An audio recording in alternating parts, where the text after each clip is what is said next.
Benjamin Dixon Show is only possible with listener support. Go to www.thebenjamindixonshow.com to register for our blog and join the Progressive Army.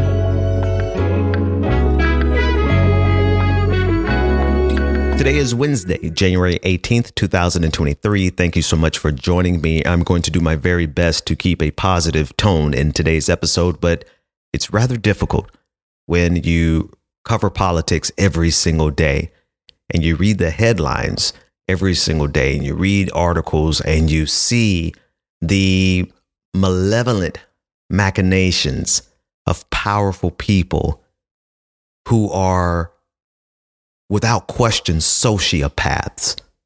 We are led by sociopaths. We are led by people who have zero empathy for the lives of those they govern over. We are governed by people who, without question, have no regard for your life, my life, the lives of our children. They honestly have no regard for their own lives or the lives of their children because they throw their children out into the pandemic. They throw themselves into the pandemic and insist that we are maskless.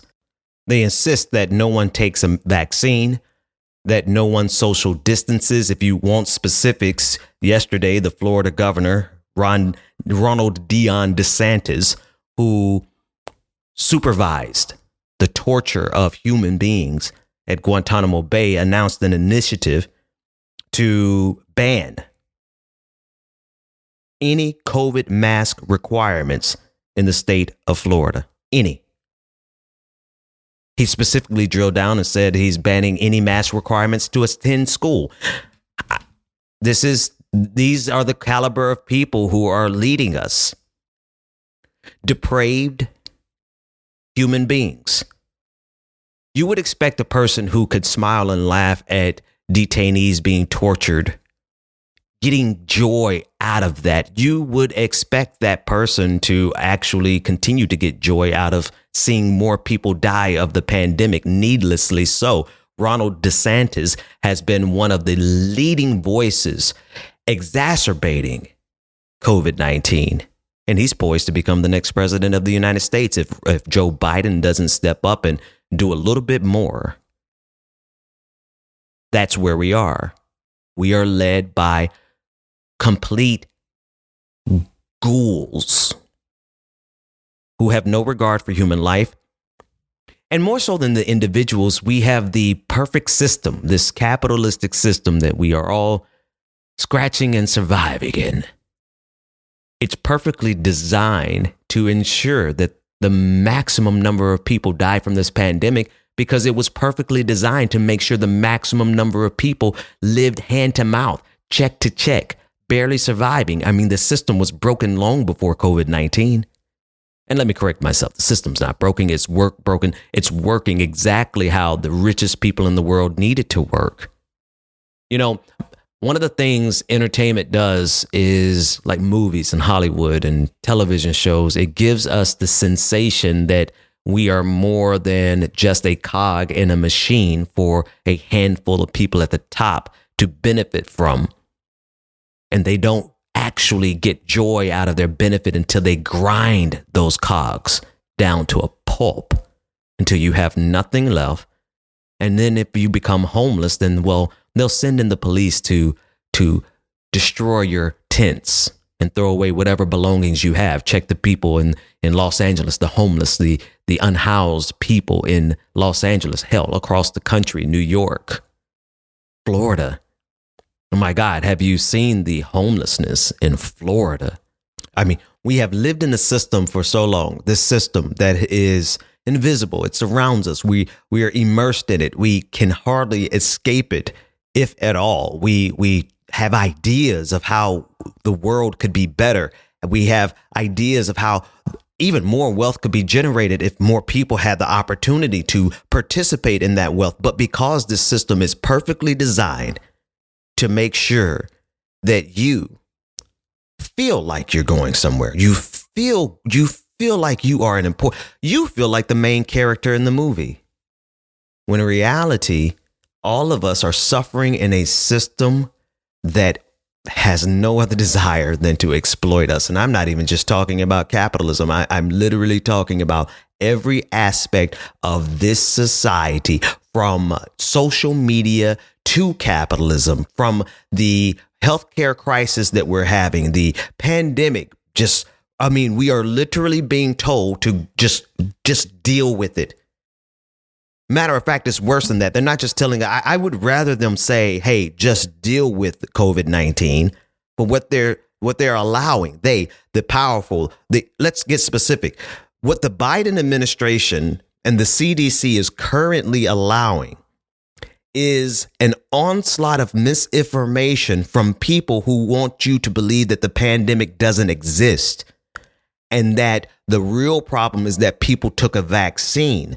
Like, this is the prevailing conversation all around the country. Because why? Well, the political leaders and the economic leaders of this country simply refuse to go back to anything that would hurt the profit margins of the rich. I mean, forget about a shutdown. And here's the sociopathy. Okay, we don't shut down, but can you wear a mask? It is so bad that if you wear a mask in public now, this happened to me literally. I went into a store with a mask on, and I was asked why I was wearing a mask. That's where we are. The prevailing conversation, the momentum is behind the anti-vax morons. It is behind the people who are spewing misinformation. The momentum is behind the influencers who are not only spreading misinformation, but are encouraging a way of thinking that is far more than detrimental to society. I mean, think of the top influencers on this planet. Think of the richest people who are elevated above and beyond reproach. I mean, they can't even be questioned. Think of the Elon Musk. If not for Romania, the Andrew Tates would be free to spread. But it doesn't even matter that he has been arrested. He has protesters in Greece marching on his behalf. The cult of personality, the monetization of the cult of personality has been one of the most detrimental things to human civilization. We elevate people like Joe Rogan. He is a god to some of these people. We elevate the type of people. I mean, listen, the influencers that are coming on the stage now and being amplified by this right-wing algorithm, that they're women who promote a lesser value of women, right? They're women who promote patriarchy, but they go beyond that, and they literally are advocating for the idea that women should be subservient to men. That women should go back to a time when they were in the kitchen, barefoot and naked, serving and making sure that their men had a good meal at home. That's what a lot of the top influencers are going with these days. And the reason they rise and foment to the top is because they know one thing about humanity. They know humanity's Achilles heel. Humanity's Achilles heel is our ability to project our own problems onto others through bigotry and hatred. Like, we get a physical sensation, I don't know what endorphins fire off in our brains, but there is a sensation that people enjoy when they are given the opportunity to ignore what they've done wrong, to ignore their personal shortcomings, to ignore their hand in their life and blame it on somebody else.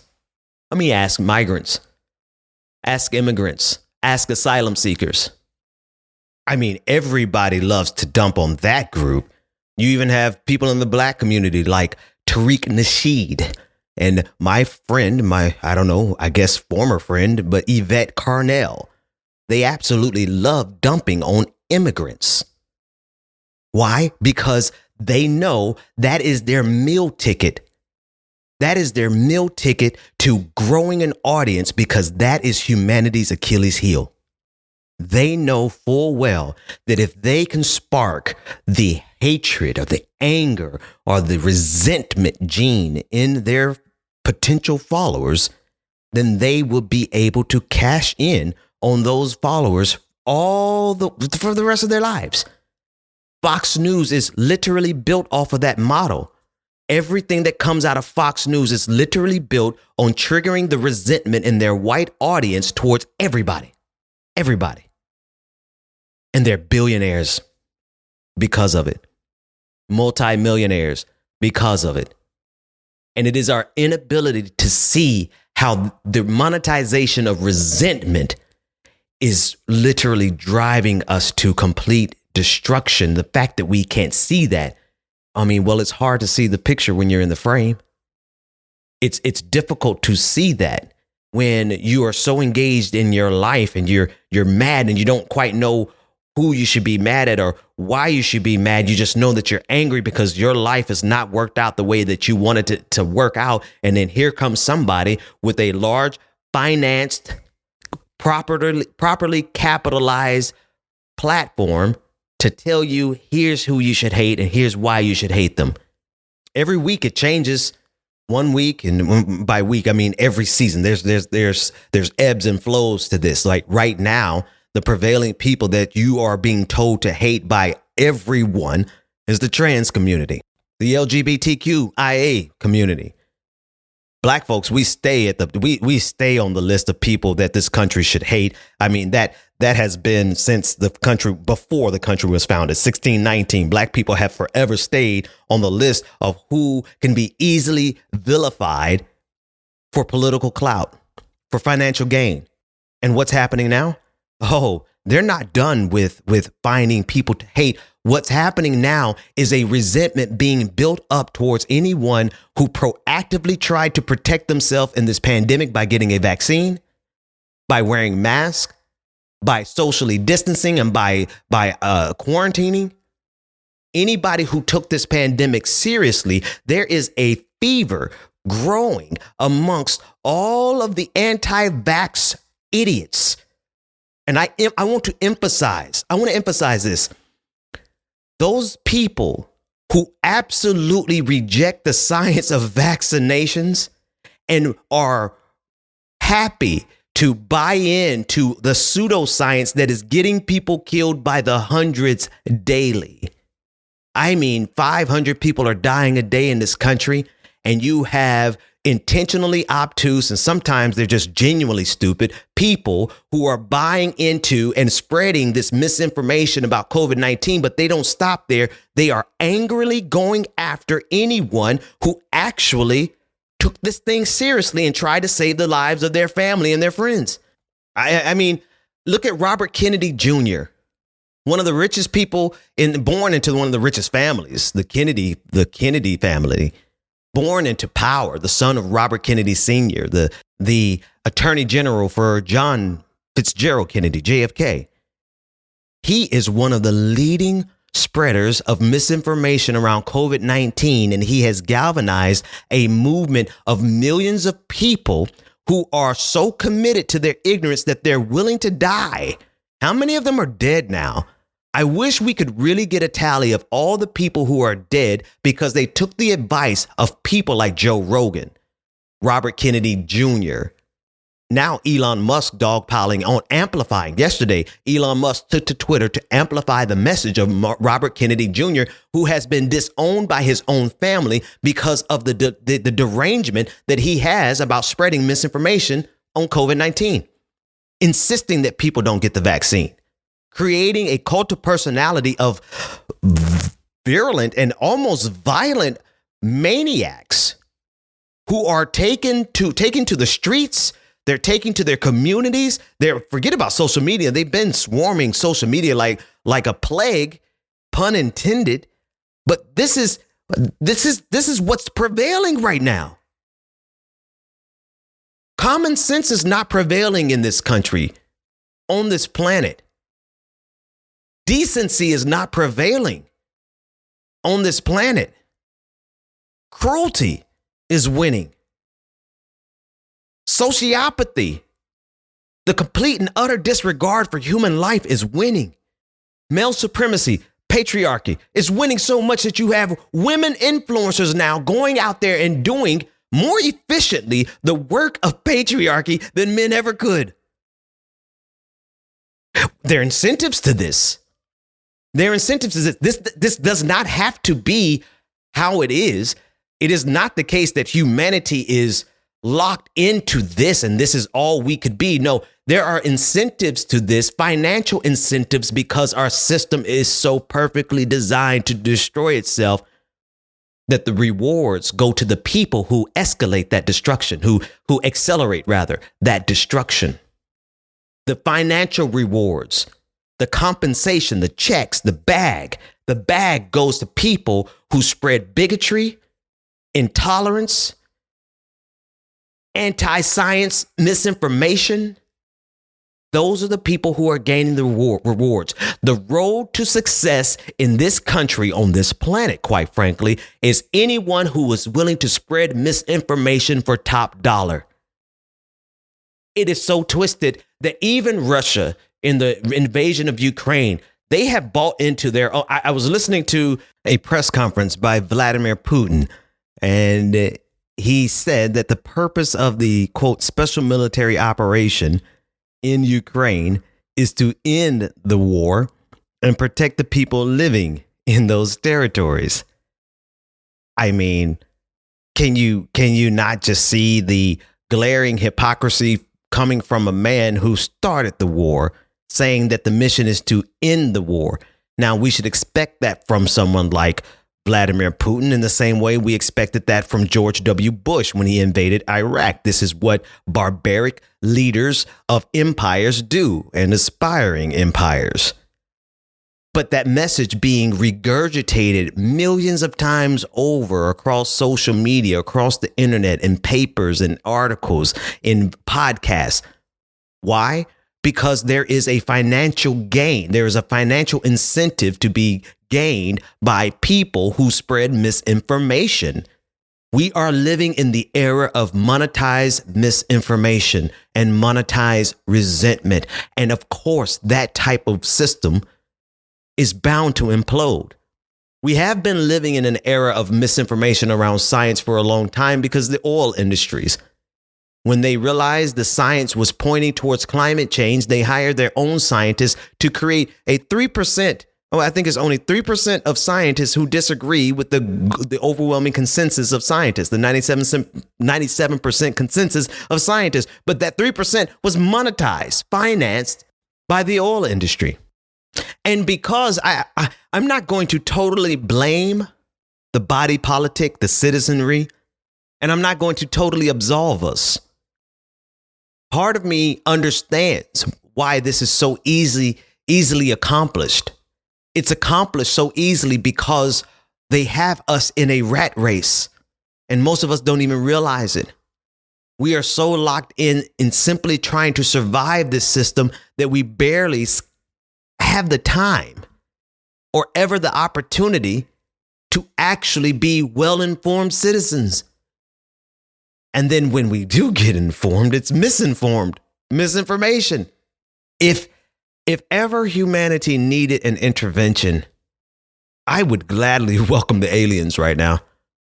I would gladly welcome Deus Ex Machina, something, anything to actually help us change the direction that we're headed in, because we're not simply talking about, political points. We're talking about survivability.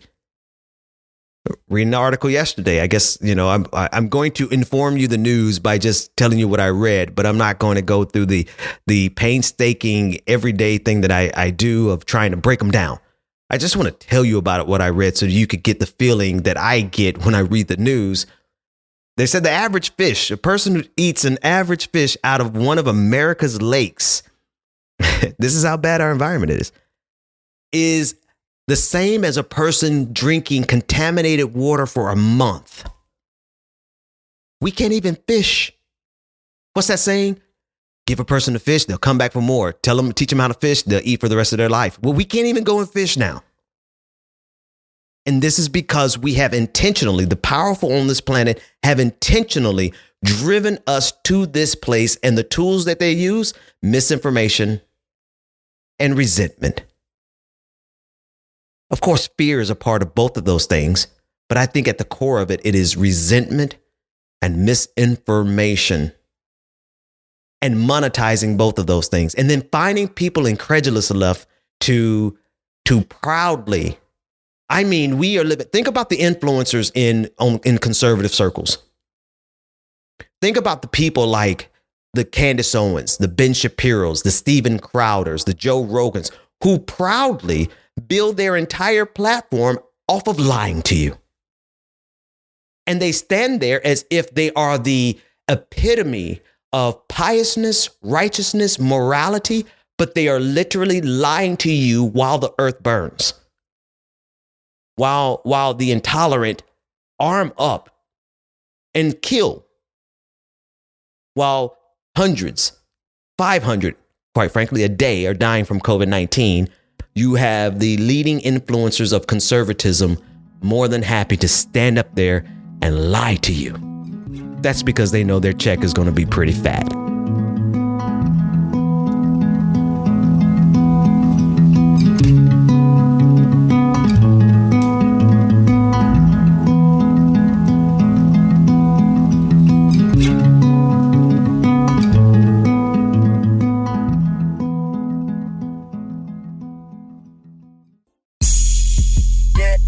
Welcome back to The Benjamin Dixon Show. Visit us online at thebenjamindixonshow.com.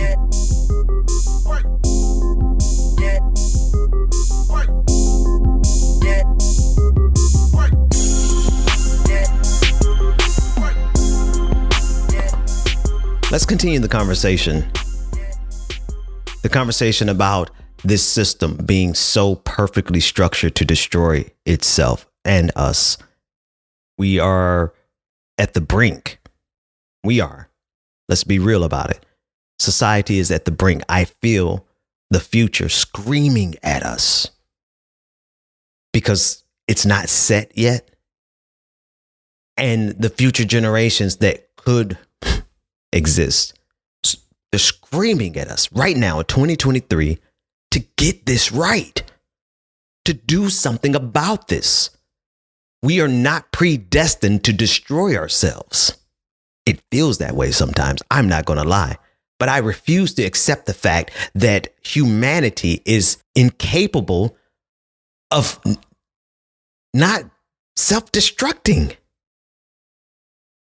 What a cruel and disappointment experiment in consciousness it would be if the sum total and result of what I consider to be the apotheosis of the universe, human consciousness, is quite frankly, by far the greatest achievement in this universe.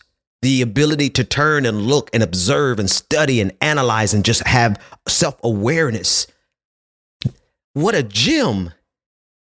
You cannot convince me that the end result of consciousness is a system so self-destructive that it would destroy its own planet, kill its own children through a pandemic, through gun violence, exploit billions of lives for the gain of individuals, the smallest percentage of humanity getting all of the rewards, and a society that allows intolerance and hatred and bigotry to receive the top rewards. Rush Limbaugh literally made hundreds of millions of dollars, flew in all of his private jets, got all the drugs he ever wanted. I mean, he just lived the best life he could possibly live. And just before he died, he was rewarded the Presidential Medal of Freedom, the top award any citizen, non-military citizen, could achieve in this country. You mean to tell me that this is the best that humanity can do? This is the best that sentient, sapient beings can do? No, I refuse to accept that. I believe that we can be better. We must be better if we're going to survive. No one thinks that they're going to be the last generation. No one thinks that they are going to be the generation that is the tipping point, like the generation that is literally the cause of the destruction of our species. But when Earth is gone, what are we going to do? When our food supply is gone, what are we going to do?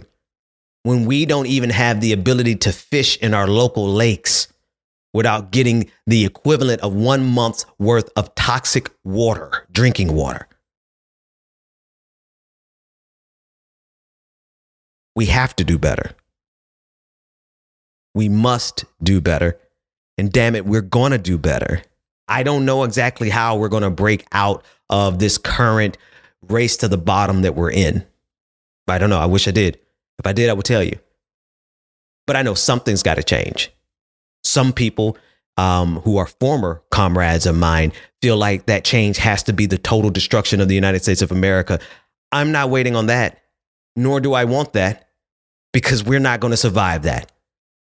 Humanity's not. If you're waiting on a destructive war to end the system in order to hope that something rises from the ashes like a phoenix to give us something better, let me tell you, the most fictional part of Star Trek isn't warp speed. It's the belief that humanity recovers from an all-out nuclear war. That's the biggest fiction in Star Trek. There is a solution that must be found by the people of good faith. I think one of those solutions is that we have to find each other.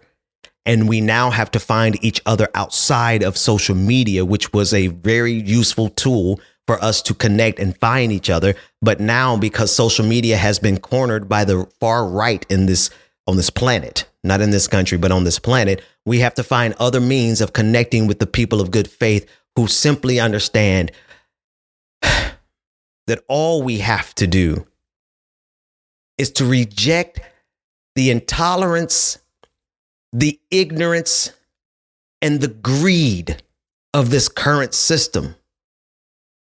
And to do so politically, to do so economically, to do so socially, in every aspect of society, there has to be somewhat of a revival of humanity. There must be a revival of dignity and humanity and tolerance and science. I would really love to do a nationwide tour if it wasn't in the middle of the pandemic, but hell, we might have to bite the bullet and do a nationwide tour where we have a revival for dignity, humanity, and science. And just the people of good faith. People who will acknowledge the truth even when it is inconvenient for them. People who would share power when they could abuse power to maintain it. People who see other human beings as human beings rather than something to be exploited, abused, ground to a pulp in this system by this system. But a movement of that type would be a threat to the system.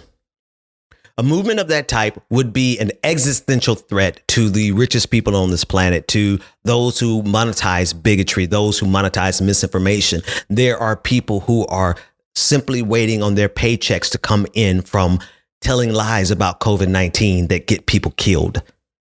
Those are the people who are the enemies of good faith. They're the enemies of humanity.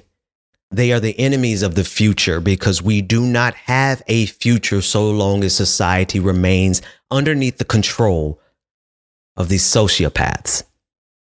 These people who love and revel in their lies. I mean, they giggle when they get to make everything about being woke because they know it is the perfect tool for them to incite the resentment inside of their white supporters. They go back into their offices and they giggle at how effective it is and they cash in on it and they use it to go all the way to the White House, all the way to the state houses in Florida and across this country. Those are the people that we're fighting against. And it's not just, I don't want you to be mistaken. It's not just conservatives by any measure. Check my receipts and all my catalogs. you understand that I level the same level of criticism as is appropriate against the Democrats, because they are a part of the system too, just as much as any Republican. But when it comes down to what's prevailing right now, the fascist movement that is brewing, the centralized messaging that has become the rallying cry of the fascists is anti-LGBTQIA, anti-black, anti-science, anti-vaccine, and pro-Russia. More specifically, pro-Vladimir Putin. Those are the powers that be right now that is driving the prevailing movement in this country. It's not a movement for justice right now.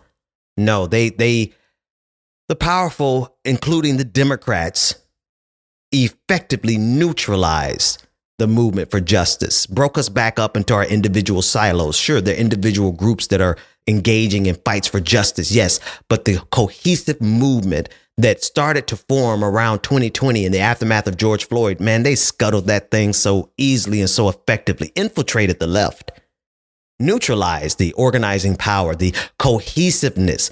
Of course, there are individual groups that are doing amazing work in terms of leftism and anti-capitalism and anti-fascism. But the cohesiveness was brilliantly destroyed by the infiltration of the online left. And those people who did the infiltration are still reaping the rewards today. Look at the Glenn Greenwalds. Look at the Jimmy Dores. Look at that entire faction. They're still being rewarded because the incentives are in protecting this system at all costs, even at the cost of lives, even at the cost of justice. Forget about justice. They're willing to kill you from a pandemic that you didn't have to die from. Then, of course, they don't care about justice. But that's where the rewards and the spoils are right now. I can't lie and tell you that I'm particularly encouraged today, but I am resolved, committed, determined not to buy, at a minimum, not to buy into the idea that the best that humanity can do, the best that these brilliant and unfathomably rare instances of consciousness, that the best that we can do is this broken system that we have now. No, the devil is a liar. There's so much more for humanity than the repugnant reality of our present. Patrons, stay tuned. Everyone else, I'll see you tomorrow.